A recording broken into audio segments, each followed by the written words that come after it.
श्री कृष्ण मित्रों, मैं प्रियंका स्वागत करती हूँ आपका जीवन और आध्यात्म में। मित्रों, आज फिर मैं लेके आई हूँ माघ मास की एक अद्भुत कथा, भागवत पुराण से ली गई है। तो चलिए कथा को सुनते हैं। प्राचीन समय की बात है। महोदयपुर में ब्रह्म वाहन नाम का एक राजा रहा करता था। वह बहुत ही धर्मात्मा, दयालु और गौदान करने वाला, ब्राह्मण और अतिथियों का पूजन करने वाला था। उसके राज्य में हरिदास नाम का एक महान विद्वान श्रेष्ठ ब्राह्मण रहता था, जिसको बहुत ज़्यादा धर्म कर्म का ज्ञान था। जो कर्मकांडी ब्राह्मण होते हैं उस तरह का वो ब्राह्मण था। उसकी जो पत्नी थी वो भी बहुत ही सुशील और सुलक्षणा थी, धर्मवती थी, धर्म को मानती थी। उसका नाम गुणवंती था। हरिदास था, यानी कि जो ब्राह्मण था वो हमेशा धर्म कर्म के कार्य को किया करता था। वो भगवान विष्णु का बहुत ही बड़ा सेवक था।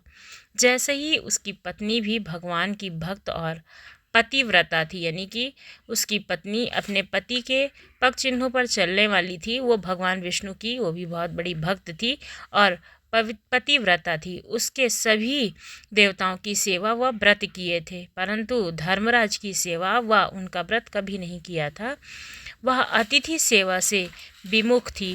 प्रकार वह धर्म परायण होकर वृद्धावस्था में मृत्यु को प्राप्त हुई तो धर्माचरण के प्रभाव से यमदूत जो थे उसे आदर के साथ विमान में धर्मराज के पास यमपुरी में लेके गए। वहाँ उसने देखा कि धर्मराज एक बड़ी भारी सी नगरी थी, जो कि पापी लोगों के लिए भयानक थी और जो लोग अच्छे कर्म करते थे उन्हें अच्छी जगह पर रखा जाता था। धर्मराजी का पुर 1000 योजन का चौकोर था। उसके 4 दरवाजे थे। उस नगर के 7 कोट थे। उनके बीच में सुंदर धर्मराजी का एक मंदिर हुआ करता था। उसका आंगन हीरे की कड़ियों से चमकता था, यानी कि हीरे का बना हुआ था। उसके बीच में सुंदर सिंहासन पर धर्मराज जी विराजमान थे। उसके पास चित्रगुप्त जी का स्थान था, यानी कि धर्मराज जी के पास में ही चित्रगुप्त जी का एक स्थान था। तो मृत प्राणियों के पाप पुण्य का सारा लेखा भगवान धर्मराज जी को सुनाया करते थे। उनको देखकर गुणवती भयभीत होकर कांपने लगी थी।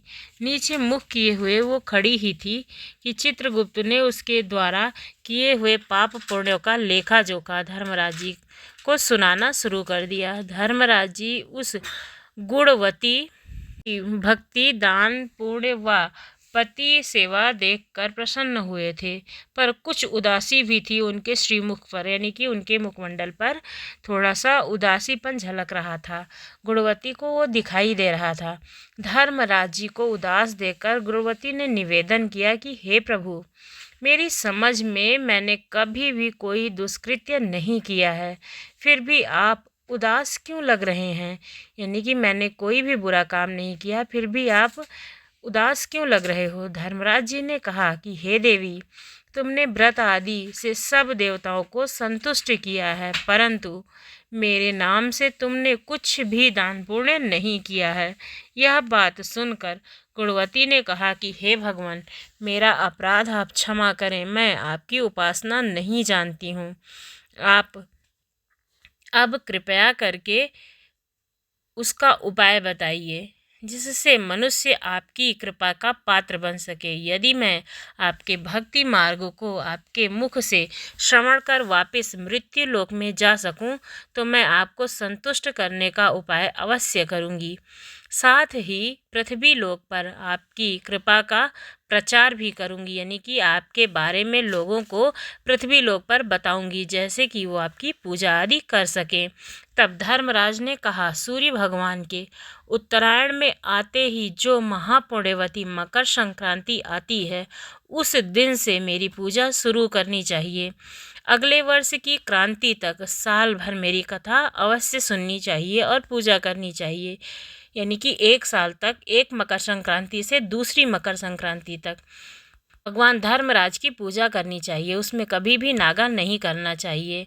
दान, पुण्य, सत्य बोलना और सत्यता का ही व्यवहार करना चाहिए और क्रोध नहीं करना चाहिए। मेरी इस कथा को नियम से सुनना या पढ़ना जब साल भर बाद फिर मकर संक्रांति आवे तब उद्यापन करना चाहिए। सोने की या असमर्थ हो तो चांदी की, यानी कि अगर सोने का दाम नहीं है आपके पास तो आप चांदी की भी मूर्ति बनवा सकते हैं।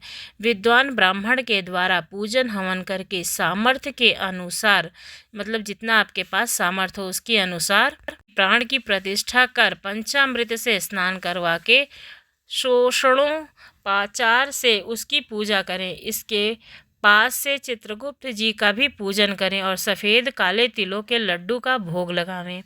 हमारी पूर्ण संतुष्टि के लिए ब्राह्मणों को भी भोजन करवावें।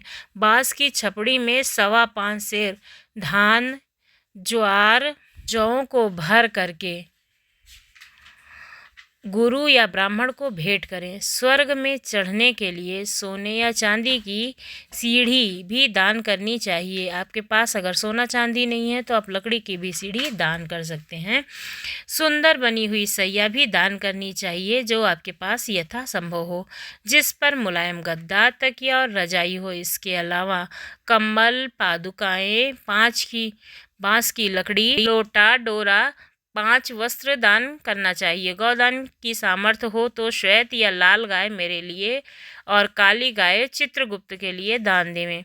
गुणवती ने भगवान से प्रार्थना की कि हे प्रभु, आप मुझे यमदूतों से छुड़वा कर फिर संसार में भेजिएगा, जिससे मैं आपकी कथा का प्रचार कर सकूं और सबको इसके बारे में विस्तार पूर्वक बता सकूं। ज्यों ही उसकी प्रार्थना पर भगवान धर्मराज जी ने उसे स्वीकृति दे दी, उसी समय मृत शरीर में पुनः प्राण का संचारण हुआ, यानी कि फिर से उसका जो मृत शरीर था वो जीवित हो गया। जब यमराज ने उसके प्राण वापस किए तब उससे उसका पुत्र अत्यंत प्रसन्न हुआ कि हमारी माता मरकर भी जिंदा हो गई हैं। गुणवती ने अपने पति पुत्रादि को सबको बातें कहीं जो धर्मराज जी ने मनुष्य के कल्याण के लिए उससे कही थीं। उसको उसने पूरे परिवार में सब बताया कि धर्मराज जी से उसकी क्या बात हुई और किस तरह से धर्मराज जी की पूजा करनी चाहिए, जिससे हमें मृत्यु लोक वापस नहीं आना पड़ता है और हमें स्वर्ग की प्राप्ति होती है। इस प्रकार उसने अपने पूरे परिवार से सारी बात कह सुनाई और बताया कि किस तरह से उसका उद्यापन करना है, उसके लिए किन चीज़ों की आवश्यकता होती है। वो सारी सामग्री के बारे में भी अपने परिवार को बताया और बताया कि पूजा करने के बाद में, कथा सुनने के बाद में उद्यापन करना चाहिए। इस तरह से मृत्यु के बाद जब स्वर्ग में पहुंची तो देवताओं ने उसका आदर किया और सदा स्वर्गीय भोगों को भोगती रही। वह यानी कि स्वर्ग में अच्छी जगह उसे प्राप्त हुई, स्वर्ग प्राप्त हुआ और स्वर्ग के सभी सुखों को वो भोगती रही। से एक संक्रांति से दूसरी संक्रांति तक जो इस कथा को सुनता है और उद्यापन करता है उसे सदैव स्वर्ग की प्राप्ति होती है। आपको कहानी कैसी लगी ज़रूर बताइए। अच्छी लगी हो तो चैनल को सब्सक्राइब कीजिए। धन्यवाद।